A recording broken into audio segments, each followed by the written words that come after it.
Vous avez une réaction par rapport aux déclarations de Bernard Kouchner? Écoutez, moi je n'ai pas encore toutes les informations sur la situation.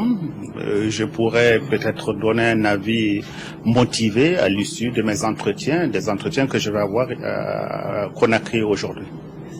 Monsieur le Président Camara, vous avez une réaction par rapport aux déclarations de Bernard Kouchner?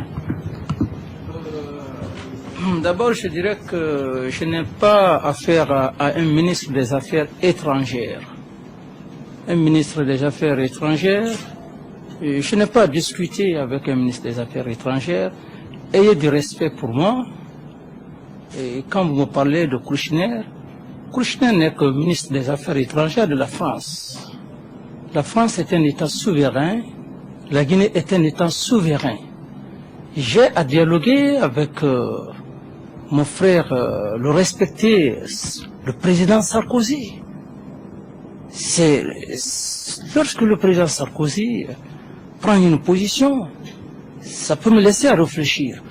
Mais je n'ai pas besoin de répondre à un ministre des Affaires étrangères. La Guinée n'est pas une sous-préfecture, n'est pas un arrondissement de la France, ni d'aucune puissance. Et lorsque un ministre des Affaires étrangères parle comme ça, je crois que c'est une façon de soulever, de révolter, d'atteindre à la dignité des peuples africains.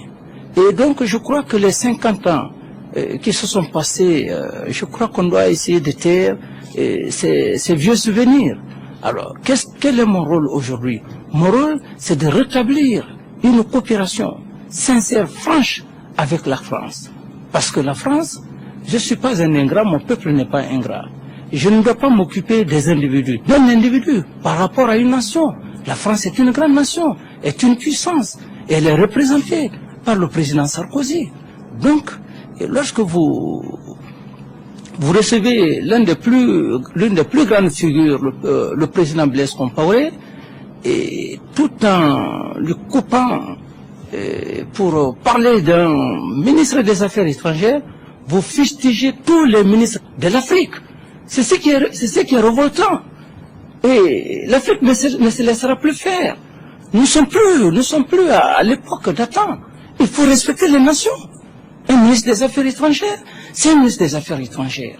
L'Union africaine, la CEDEAO, aujourd'hui, pourquoi le choix du président Blaise Compaoré?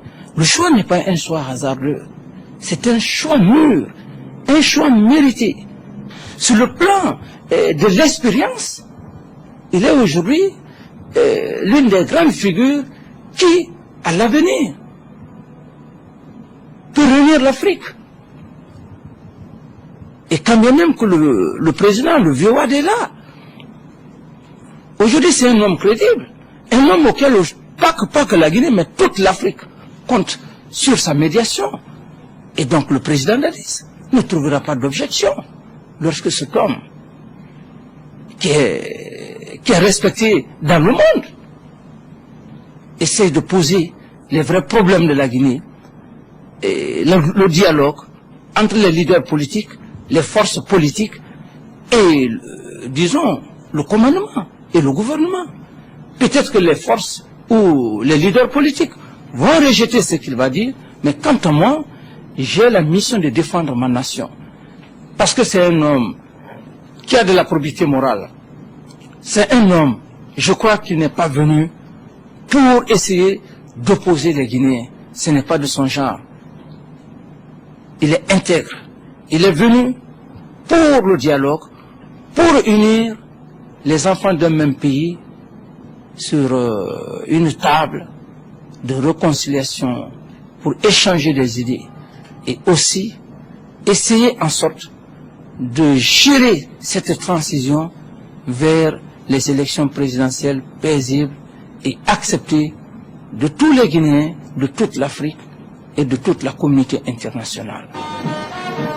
De l'aéroport international Conakry-Bessia, le président Dadis et son hôte ont pris le chemin du centre-ville.